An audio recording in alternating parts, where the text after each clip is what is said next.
मेरे प्यारे बच्चे, इस नए संदेश में आपका स्वागत है। हनुमान दादा कहते हैं, मेरे बच्चे, तुम चिंता करना बंद कर दो। अब से तुम्हारा सोचा हुआ कार्य अवश्य सिद्ध होगा। ये मेरा आशीर्वाद है। तुम्हें अब किसी बात की चिंता करने की आवश्यकता नहीं है। हनुमान दादा तुम्हारे साथ है, तुम्हारे हर कदम का मार्गदर्शन कर रहे हैं। जब मैं स्वयं तुम्हारे साथ खड़ा हूं तो फिर किस बात का भय तुम्हें सताता है? जब तक तुम्हारा जीवन पूर्ण रूप से सुखमय और सफल नहीं बन जाता, तब तक तुम्हारे हनुमान दादा चैन से नहीं बैठेंगे। मैं तुम्हें यह विश्वास दिलाता हूं कि तुम्हारे जीवन की सारी समस्याएं, सारे दुख, सारी उलझने मैं स्वयं जड़ से समाप्त करने आया हूं। तथास्तु, बस तुम्हें मुझ पर संपूर्ण विश्वास रखना होगा। यदि तुम्हें मुझ पर विश्वास है तो केवल एक लाइक करके चैनल को सब्सक्राइब कर देना।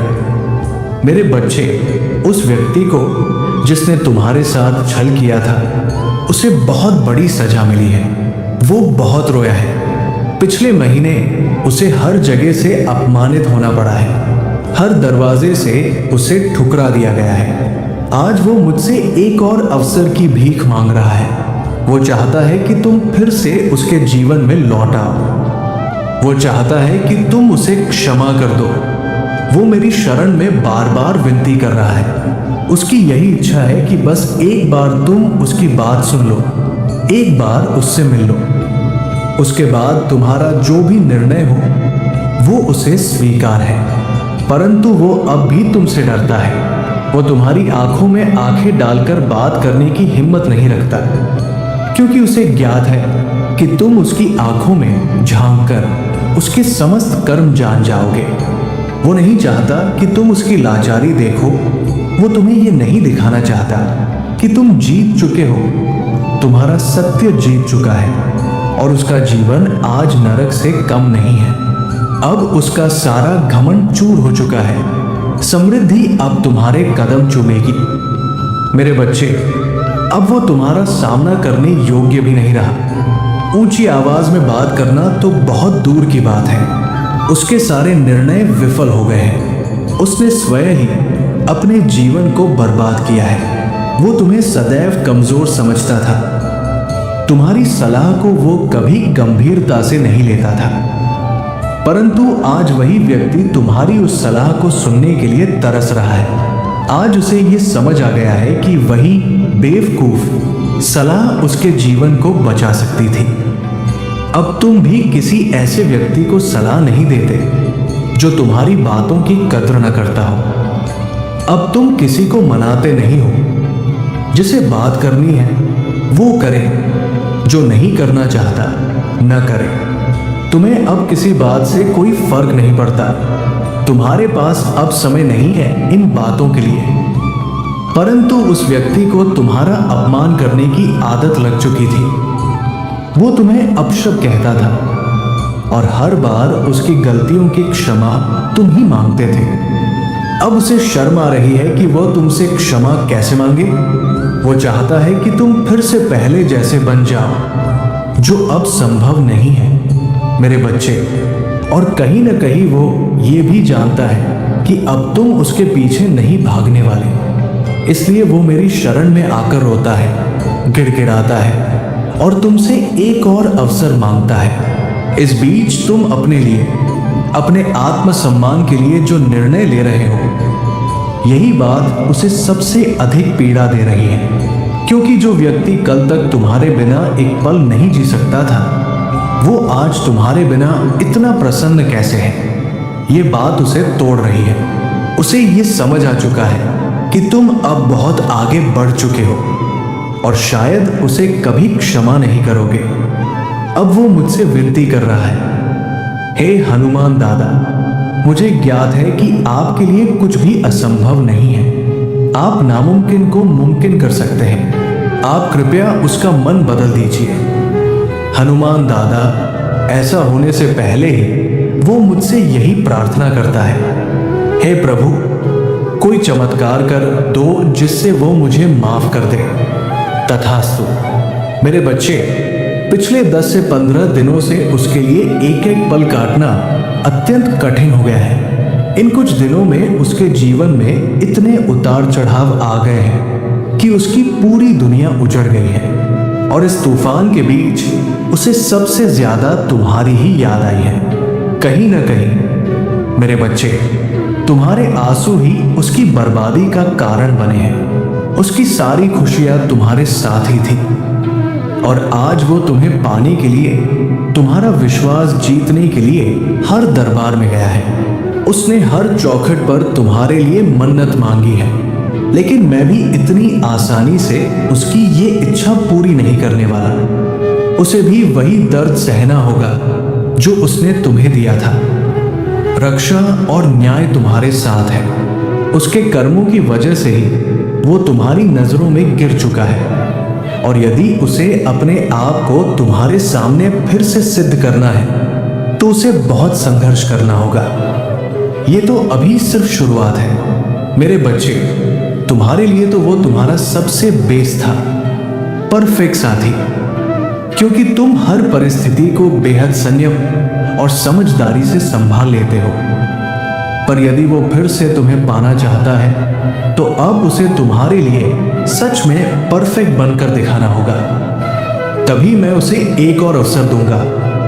अगर तुम मुझ में श्रद्धा रखते हो तो मेरी इस वाणी को दूसरों तक पहुंचाओ। इस वीडियो को शेयर करो, चैनल को सब्सक्राइब कर लो और 888 लिखकर इस संदेश को स्वीकार करो। मेरे बच्चे, अब उसे यह समझ आ चुका है कि शायद तुम ही वो एकमात्र व्यक्ति हो जिससे मिलकर उसे ये अनुभव हुआ कि सकारात्मकता क्या होती है। तुम ही वो जो उसके जीवन में उजाला लेकर आए। तुम ही वो जिसने हर बार दूसरों की चिंता की, अपने लाभ से ऊपर दूसरों का भला चाहा। शक्ति और दिव्यता तुम्हारे भीतर विद्यमान है और शायद इसीलिए तुम आज भी सबसे ज्यादा रोते हो, क्योंकि तुम वो इंसान हो जो अंधेरे से डरता नहीं बल्कि अंधेरे में भी राह बनाता है। तुमने लोगों को लड़ना सिखाया है, साहस दिया है और कभी हार नहीं मानी। उसने तुम्हारे जैसा इंसान पहले कभी नहीं देखा था और अब उसे ये एहसास हो चुका है। अब वो तुमसे बात किए बिना रह नहीं सकता। अतीत में उसने तुम्हारे बारे में नकारात्मक बातें की, तुम्हें लेकर गलत सोचा, पर अब उसकी सोच बदल रही है। अब वो तुम्हारे भीतर परमात्मा के अंश को देख रहा है। मेरे बच्चे, इस कलयुग में यदि कोई किसी और का सच्चा भला सोच रहा है तो निश्चय ही उसके भीतर ईश्वर का वास होता है। शायद ईश्वर ने ही तुम्हें उसके जीवन में भेजा था, उसकी सहायता करने, उसका जीवन संवारने के लिए। पर उसने क्या किया? उसने उसी प्रकाश को, उसी दैविक शक्ति को ठुकरा दिया जिसने उसके अंधकार को समाप्त करना था। और यही कारण है कि आज वो व्यक्ति बहुत परेशान है। उसने ये स्वीकार कर लिया है कि वह जो भुगत रहा है वही उसका न्याय है। वो मान चुका है कि उसने बहुत गलतियां की हैं और ये सब उसकी करनी का फल है। लेकिन अब समय आ गया है। अब वो तुम्हारी ओर कदम बढ़ाने वाला है, क्योंकि उससे और सहा नहीं जा रहा है। उसके सारे रिश्ते उससे दूर हो चुके हैं। उसके अपने ही उसे रुला रहे हैं और अब उसे इस बात का पूरा भरोसा है कि उसे समझने वाला, उसे माफ करने वाला अगर कोई है तो वो सिर्फ तुम ही हो। अब वो इस रिश्ते की दरारों को भरना चाहता है। अब वो इस बंधन को हर बुरी नजर से बचाकर इसे पुनः जोड़ना चाहता है। वो मेरे बच्चे, क्योंकि उन लोगों की वजह से ही तुम दोनों के बीच इतनी दूरी आ गई थी और वे लोग एक बार फिर कोशिश करेंगे कि तुम दोनों के रिश्ते में विघ्न डाल सके।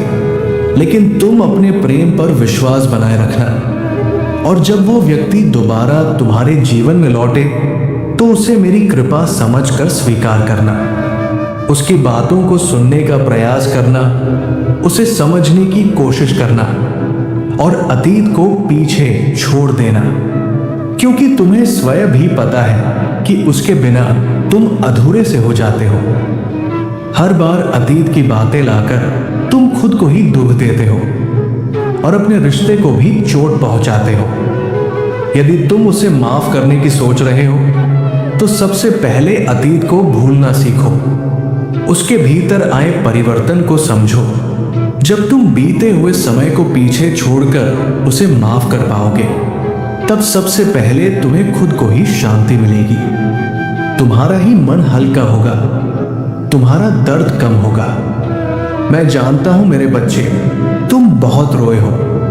तुम्हारे भीतर क्रोध भी है, लेकिन फिर भी तुम्हारे मन में हमेशा ये इच्छा रही कि कोई एक दिन तुम्हारी भावनाओं को समझे और तुमसे सच्चे दिल से माफी मांगे। वो माफी तुम्हें मिलने वाली है। उसका रोना, उसकी क्षमा याचना, उसकी सच्ची भावनाएं तुम्हारे घावों पर मरहम बनेंगी। चमत्कार घटित होने को है, इसलिए निर्णय सोच समझ कर लेना। जल्दबाजी या क्रोध में आकर कोई ऐसा कदम मत उठा लेना जिसे तुम बाद में पछताओ। वो आज रात ही तुमसे संपर्क करने का प्रयास करेगा, इसलिए उसके शब्दों को ध्यान से सुनना। अगर तुम बात नहीं करना चाहते तो ये तुम्हारा अधिकार है, लेकिन निर्णय शांति से लेना। मेरे बच्चे, इस जन्म की तरह पिछले जन्म में भी तुम्हारे लिए प्रेम और रिश्ते बहुत महत्वपूर्ण थे। वहां भी तुम प्रेम में बहुत कुछ सह गए थे। उसी चेतना, उसी ऊर्जा को लेकर तुमने इस जीवन में फिर जन्म लिया है। लेकिन इस जन्म में भी सबसे अधिक पीड़ा तुम्हें उन्हीं लोगों से मिली जो तुम्हारे सबसे निकट थे, जिसे तुम सबसे ज्यादा प्रेम करते थे। उसी ने तुम्हारे हृदय को सबसे गहरा आघात दिया। मेरे बच्चे, जब तक तुम अपनी उन आध्यात्मिक शक्तियों को पहचान कर उन्हें जागृत नहीं करोगे, तब तक यही पीड़ा, यही भ्रम बार बार लौट कर आएंगे। क्योंकि इस जीवन में तुम्हारा उद्देश्य लोगों के पीछे भागना नहीं है। पिछले जन्म में तुम एक आध्यात्मिक गुरु थे। तुमने अपनी साधना के बल पर दूसरों को आत्मज्ञान कराया था। लेकिन अब देखो, इस जन्म में तुम दूसरों के भरोसे जी रहे हो, उनके स्वीकृति और सम्मान के लिए प्रतीक्षा कर रहे हो। ये मुंह छोड़ दो मेरे बच्चे। अब अपनी उस अधूरी साधना की ओर लौटो। वो साधना जो पिछले जन्म में अपूर्ण रह गई थी। तुम जन्म से ही मुझसे जुड़े हो, इसलिए तुम भजनों, मंत्रों और ध्यान में सुकून महसूस करते हो। ये कोई संयोग नहीं, बल्कि संकेत है कि तुम्हें अपने भीतर की उन दिव्य शक्तियों को फिर से जगाना है। अपने अंदर झांको, मुझे अपने भीतर अनुभव करो, क्योंकि तुम्हारी जीवन यात्रा की अंतिम मंजिल अध्यात्म ही है। तुम्हारी सारी खुशियां, तुम्हारा आत्म संतोष केवल मेरे सान्निध्य में ही छिपा है मेरे बच्चे, और यही तुम्हारे जीवन का सत्य है। अपने पिछले जन्म की साधना को व्यर्थ मत जाने दो। तुम सृष्टि की दिव्य शक्तियों से जुड़े हुए थे और दूसरों को अध्यात्म का मार्ग दिखाते थे। तुम तब भी अलग थे और इस जीवन में भी सबसे अलग हो। यही कारण है कि तुम्हारे विचार सबके साथ मेल नहीं खाते। तुम जल्दी किसी से घुलते मिलते नहीं हो, क्योंकि तुम पहली ही भेंट में सामने वाले की ऊर्जा को समझ लेते हो। तुम्हारे रिश्ते बार बार टूट जाते हैं और उन टूटे रिश्तों ने तुम्हें गहराई से आहत किया है। ये सब इसलिए होता है क्योंकि ब्रह्मांड तुम्हें बार बार तुम्हारी वास्तविक साधना के मार्ग पर लाना चाहता है। शक्तियां तुम्हें ये संकेत देती है कि तुम कौन हो। तुम्हारा दम तब घुटता है जब तुम गलत लोगों के बीच रहते हो, क्योंकि वे लोग कहीं न कहीं तुम्हारी ऊर्जा को नुकसान पहुंचाने का प्रयास करते हैं। अपने चक्रों पर काम करो, उन्हें सक्रिय करो। तुम्हें प्रकृति, पशु पक्षियों और प्राकृतिक ऊर्जा से गहरा लगाव है, क्योंकि पिछले जन्म में तुमने इन्हीं माध्यमों से लोगों को हील किया था, उन्हें ठीक किया था। लेकिन इस जन्म में लोगों ने तुम्हें ही बीमार बना दिया, जो ब्रह्मांड को स्वीकार नहीं है। तुम्हारे हनुमान दादा को यह स्वीकार नहीं कि तुम्हें कम आका जाए या तुम्हें रुलाया जाए। मुझसे जुड़ने की कोशिश करो और अपनी आध्यात्मिक यात्रा का फिर से आरंभ करो। इस भौतिक संसार की पीछे भागने के बजाय अपनी आत्मा की संतुष्टि के लिए काम करो। ये धन, प्रतिष्ठा और लोग सब यही रह जाएंगे। तो फिर मेरे बच्चे, इनके लिए क्यों रो रहे हो? जो होना था वो हो गया। अब जो समय बचा है उसे संवारो, अपनी आत्मा के लिए काम करो, न कि केवल इस शरीर के लिए। अब ये मत सोचो कि हनुमान दादा, क्या मैं सब कुछ छोड़ दूं? नहीं मेरे बच्चे, सांसारिक जीवन में रहते हुए भी तुम ईश्वर को पा सकते हो। आत्मा के लिए काम करने का अर्थ है वो कार्य करना जिसमें तुम्हें शांति मिले, जो तुम्हारी रुचि हो, तुम्हारी कला हो, तुम्हारा वास्तविक उद्देश्य हो। उसी शांति के माध्यम से तुम मेरे और निकट आ सकोगे। इस जीवन में जो तुम्हारा टूटा हुआ दिल है उसे मैं स्वयं जोड़ूंगा। तुम्हारे हनुमान दादा तुम्हारे भीतर की ऊर्जा को पहचानते हैं। तुम्हारे भीतर बहुत समझ है, बहुत शक्ति है, और उन शक्तियों से तुम्हारे इस जीवन के ही नहीं बल्कि पिछले जन्म के भी अधूरे सपने पूरे होंगे।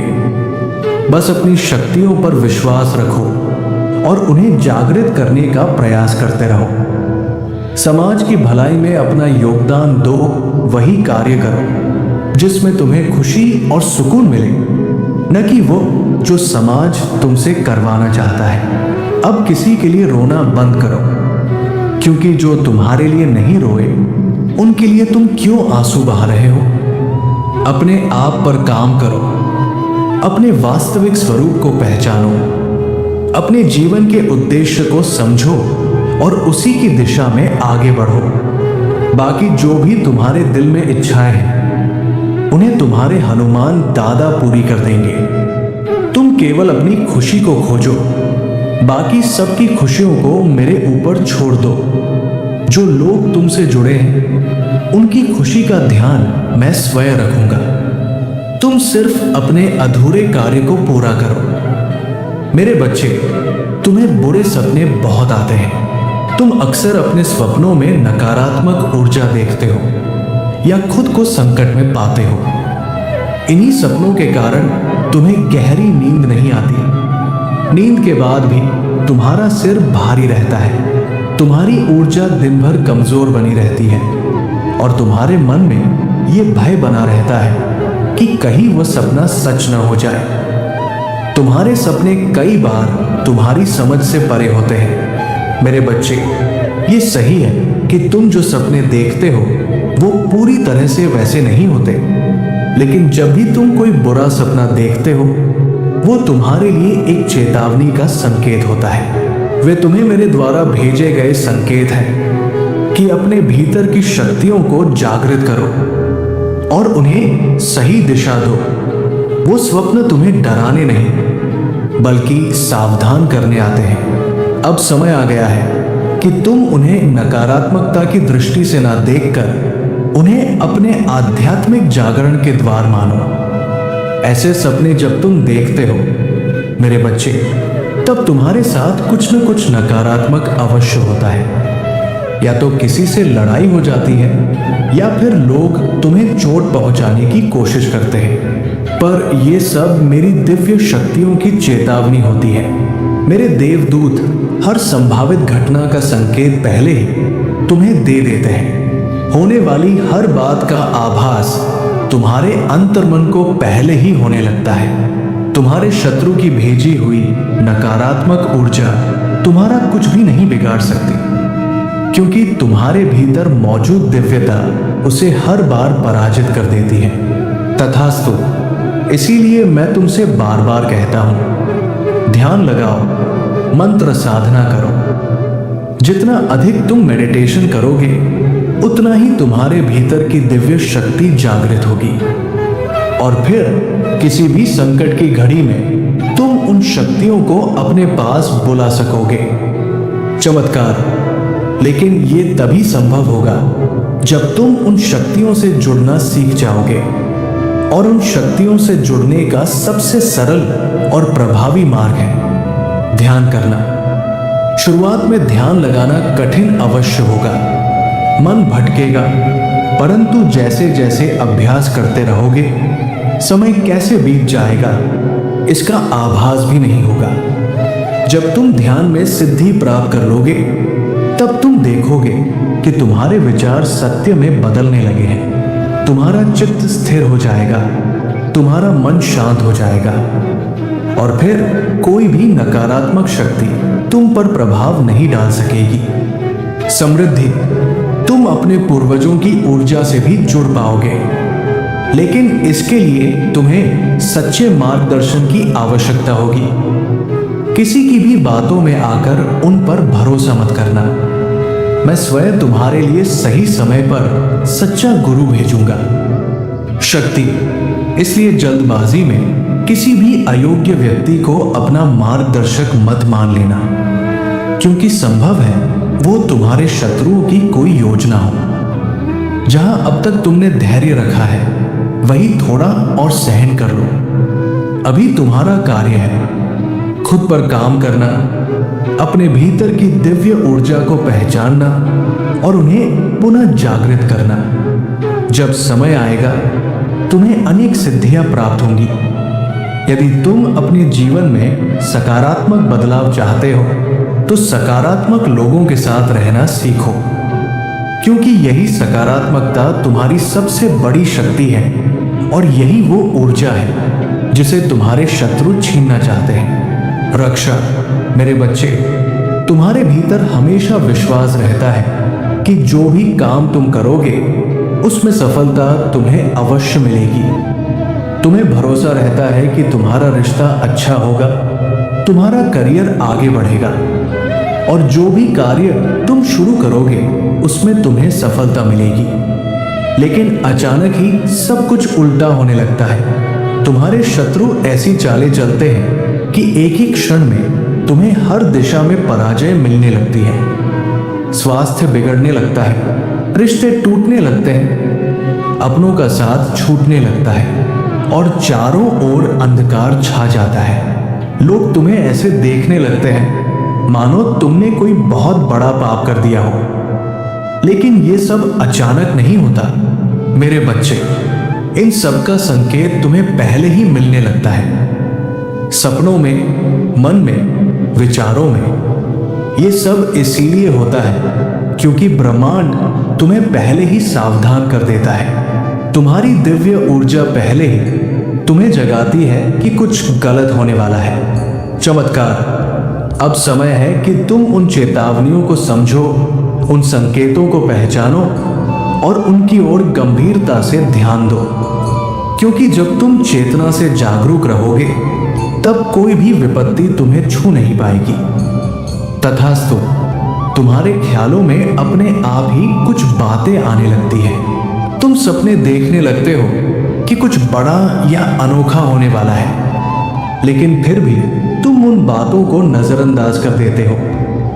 तुम्हें यह भी ज्ञात है कि तुम्हारे पूर्वज तुम्हें इशारा देते हैं और दिव्य शक्तियां किसी न किसी रूप में तुम्हें पहले ही सावधान करती है।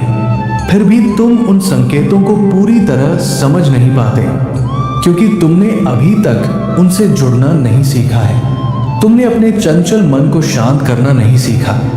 और मेरे बच्चे, जब तक मन अशांत रहेगा तब तक तो तुम मनुष्यों की बातें भी नहीं समझ पाओगे।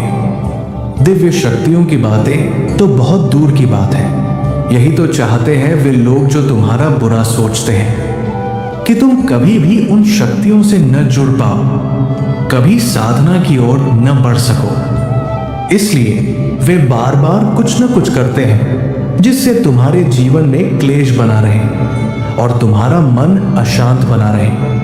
तुम्हारे भीतर बहुत पॉजिटिव एनर्जी है, लेकिन तुम्हारे आसपास ऐसे लोग हैं जो स्वयं नेगेटिव सोच रखते हैं और कभी भी सकारात्मक बात नहीं करते।